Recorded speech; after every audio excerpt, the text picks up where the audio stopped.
여러분 안녕하십니까. 날이 바뀌어서 12월 22일 화요일 새벽이 됐습니다. 신은식입니다. 이제 올해가 열흘도 남지 않았습니다. 동지도 지났습니다. 목성과 토성이 한 줄로 서는 아주 기이한 동지였죠. 올 한 해 국민은 권력과 싸우면서 보냈습니다. 성실하게 국가에 대한 의무를 다하는 것은 물론 나름대로 사회에 기여를 하며 살던 보통 사람들의 삶은 산산이 부서졌습니다. 권력은 가진 자와 못 가진 자, 배운 자와 못 배운 자, 서울과 지방, 그리고 서울에서도 강남과 강북으로 편을 가르던 노무현 정부 때와는 또 다른 방식으로 편을 갈랐습니다. 그 방식은 아주 간단합니다. 내 편이냐 아니냐, 바로 그것이죠. 굳이 따지자면 상식과 몰상식, 수호지심과 뻔뻔함, 참말과 거짓말이 기준이 될 것입니다. 상식과 수호지심, 참말은 권력의 적입니다. 이제 희망이 없는 나라가 되었습니다. 징벌적 세금 하나만 살펴볼까요? 만약 당신이 언젠가 편안한 노후를 잃어버린다면, 세금 때문에 이웃을 위해 아무것도 하지 못하는 삶이 되어버렸다면, 세금 때문에 살고 있는 집에서 떠나야 한다면, 세금 때문에 늘 죄의식에 갇혀 산다면 당신은 어떻게 하겠습니까? 때마침 신문에 홍세화 선생의 인터뷰가 실렸습니다. 그런 신문에 우리 대통령은 착한 임금님이라는 제목의 문 대통령 비판 칼럼을 썼다가 친문으로부터 엄청난 비난을 받았습니다. 나이 70이 넘은 내게 헛소리 그만두고 파리로 가서 택시 운전이나 하라더라. 동아일보 인터뷰를 보니 문 대통령이 무슨 국정 철학을 갖고 있는지, 무슨 미래 청사진을 갖고 있는지 보이질 않는다고 했더군요. 왜 대통령이 됐는지 모르겠다는 것이죠. 그는 문 대통령에게 토론과 설득이 없다면서 팬덤에 의지해서 비판적 목소리를 아예 외면한다고 했습니다. 그가 현 정권의 핵심 부인 586을 향해 던진 말이 비수가 되었습니다. 586은 제대로 공부를 한 것도 아니고 실제로 돈 버는 게 얼마나 어려운지도 모르는 민주건달이다. 그렇습니다. 바로 그 민주건달들의 진영 논리가 정권을 지탱하고 있습니다. K방역은 철저히 실패했습니다. 조선일보 어제 헤드라인이 이렇습니다. 확진 5만 명 넘은 날 서울 중증병상 연계. 지난 4월 모 방송에서 제가 정은경 당시 질병관리본부장을 음압병상 숫자조차 파악하지 못하고 있다고 비판을 했더니 앞에 앉은 상대 패널이 화를 내더군요. 이틀 전 확진자가 1097명이나 쏟아져 나오고 열흘 만에 10,000명이 늘었는데도 이제 정부가 동원할 병실도 의료진도 없습니다. 어제는 확진자가 926명으로 조금 줄었지만 사망자는 역대 최다로 24명이나 되었습니다. 병실이 없어 기다리다가 죽은 사람이 또 나왔습니다. 서울 동부구치소에서 216명 확진자가 발생했습니다. 이명박 전 대통령이 수감되어 있는 곳이죠. 확진자 중에 186명이 수감자입니다. 백신은 정말 요원합니다. 동아일보 헤드라인이 이렇습니다. 화이자 모더나 3월 이전에 공급 못한다. 지난 방송에서 말씀드렸다시피 사우디아라비아도 이스라엘도 접종을 시작했는데 정부 판단 잘못으로 우리는 방역의 알파요 오메가인 백신을 구하지도 못한 채 그저 거리두기만을 강조하고 있습니다. 일본은 내년 2월에는 화이자 백신 접종을 시작한다는군요. 싱가포르도 올 연말에 합니다. 정세균 총리는 화이자 모더나 얀센 등 3개 제약사 백신 2,400만 명 분은 3월 말까지 도입은 어렵다고 시인을 했습니다. 아직까지 최종 계약조차 체결하지 못했습니다. 문득 광복절 광화문 집회를 두고 살인자라고 외치대던 청와대 노영민 비서실장이 생각났습니다. 그의 논리대로라면 지금 누가 살인자입니까? 그동안 희망 고문을 한 것이죠. 정 총리는 정부의 정책 판단 잘못을 시인했습니다. 미국, 영국 등에 비해 확진자가 적어서 백신에 대한 의존도를 높일 생각을 안 한 측면이 있다. 말하자면 정부의 역할을 망각했거나 게을리한 것이죠. 불과 며칠 전인 18일 정부는 관계부처 합동 브리핑을 통해 화이자와 얀센은 12월 그리고 모더나는 2021년 1월을 목표로 계약을 추진하고 있다고 했었습니다. 정 총리는 1,000만 명분 계약을 마친 아스트라제네카 백신은 식약처가 내년 초에 임시 사용을 승인할 가능성이 높다고도 했습니다. 미국 FDA 승인이 없어도 우리 식약처가 승인을 하면 문제가 없다는 것이죠.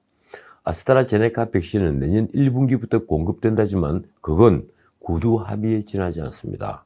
무엇보다 그 안전성을 누가 담보할까요? 사태가 이 지경인데도 문 대통령은 직접 브리핑을 하지 않습니다. 각국은 통치자가 직접 나서서 백신 수급 상황을 알리고 있는데도 광이 나지 않아서인지 정세균 총리가 악역을 맡았습니다. 신문은 문 대통령이 거리두기가 백신이라고 외칠 때 싱가포르 리센룽 총리는 보름 뒤에 백신이 온다고 말했다며 대통령의 안일함을 질타했습니다. 싱가포르는 12월 말 화이자 백신이 도입됩니다. 문 대통령은 지난 13일 중앙재난안전대책본부 회의를 주재하면서 이렇게 말했죠. 백신과 치료제가 사용되기 전까지 마지막 고비다. 그때까지는 사회적 거리두기 실천이 가장 강한 백신과 치료제다. 거리두기가 백신이라는 겁니다. 그는 12월 9일엔 4,400만 명분의 물량을 확보했다며 긴 터널이 끝이 보인다고 했습니다. 그 터널이 끝은 도대체 언제 옵니까? 그는 K방역은 위기 순간에 더욱 강했다고 말하기도 했습니다. 그 K방역 자랑 때문에 국민이 지금 죽어가고 있습니다. 윤석열 검찰총장에 대한 정직 2개월 집행정지 신청의 심문기일이 바로 오늘입니다. 홍순욱 부장판사의 행정법원 행정 12부가 맡았습니다. 법원 판단에 따라 윤 총장은 이제 식물총장이 되거나 정반대로 공수처가 출범하기 전에 월성원전 조기 폐쇄와 울산시장 선거 개입 의혹 사건 같은 권력 수사를 계속할 수가 있게 됩니다. 윤석열이라는 한 개인의 명예가 걸린 재판이지만 크게 보면 이 나라의 민주주의 그리고 법치주의가 생사의 기로에 서 있는 재판입니다. 홍순욱 판사는 한 언론에 썼던 칼럼에서 이렇게 말했습니다. 법관은 당사자 주장에 옳고 그름은 오로지 제출된 증거에 근거하여 판단해야 한다고 썼습니다. 윤 총장은 법무부의 감찰과 징계가 적법 절차에 의하지 않은 것을 강조해왔죠. 언론 보도들도 윤 총장의 주장을 뒷받침하기에 좋겠습니다. 그러고 보니 징계 입은 3명 중에 1명인 이용구 법무부 차관이 다시 구설수에 올랐더군요. 그는 그렇지 않아도 강남 아파트 2채 보유와 월성원전 핵심 피의자 변호사라는 이력으로 임명 직후에 논란에 휩싸였습니다. 그가 지난달 초 만취 상태에서 집이 있는 서초구 모 아파트 입구에서 깨우는 택시기사를 폭행했다는 의혹을 받고 있습니다. 경찰은 택시기사가 처벌을 원하지 않는다며 이용구를 형사 입건하지 않고 불러서 조사조차 하지 않고 내사종결했는데 문제가 되자 헌법재판소 판례에 따랐다고 했습니다. 말하자면 정차 중에 운전자를 폭행한 것은 특정범죄 가중처벌법 대상이 아니라는 판례를 덜먹인 것이죠. 그런데 이 판례는 2015년 6월 22일 특가법을 개정하기 이전의 판례였습니다.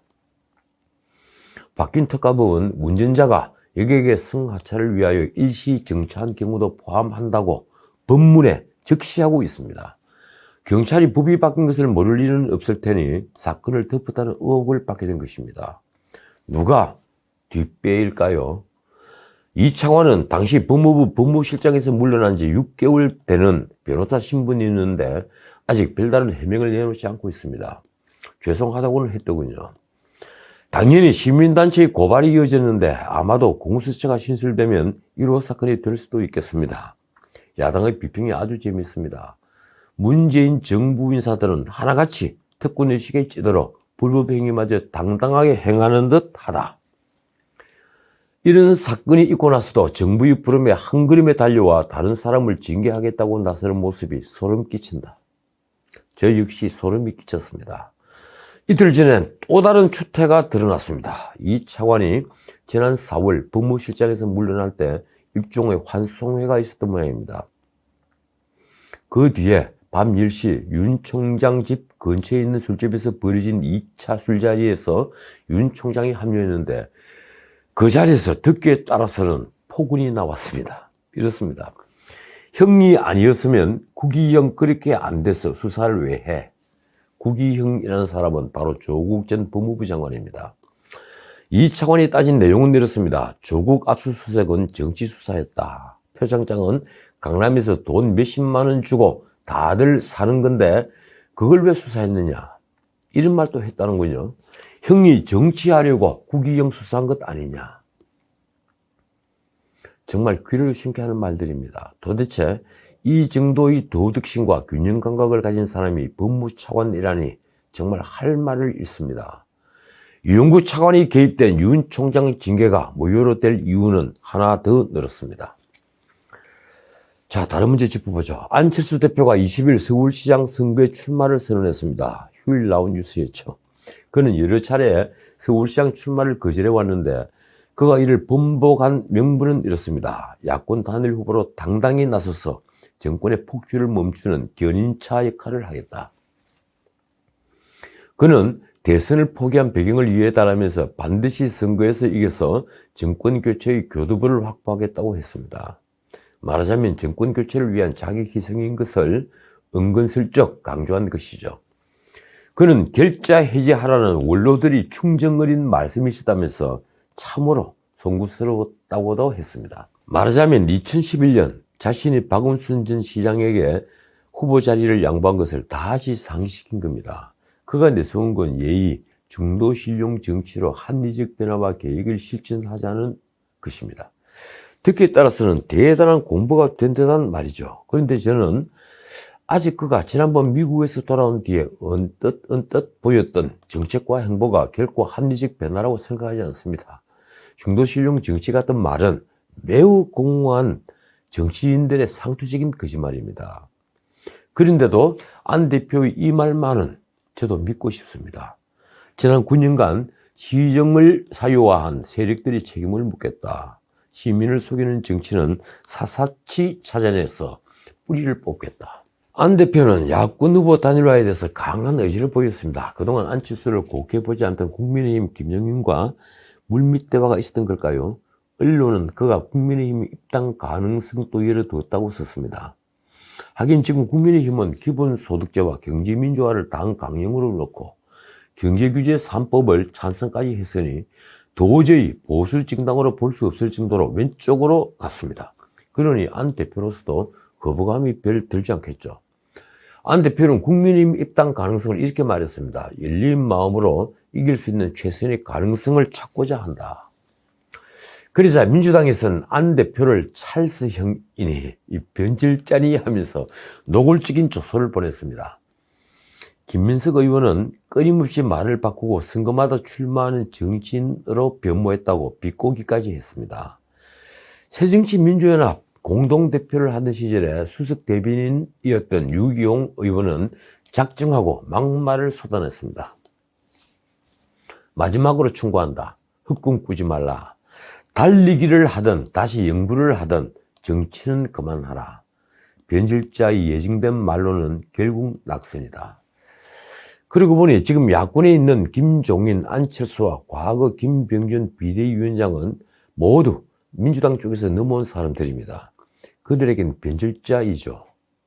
그런데 김종인이든 안철수든 보수를 외면하면서 축배를 들 수 있을까요? 저는 불가능하다고 봅니다. 집토끼는 결정적인 순간에는 정말 소중한 자산입니다.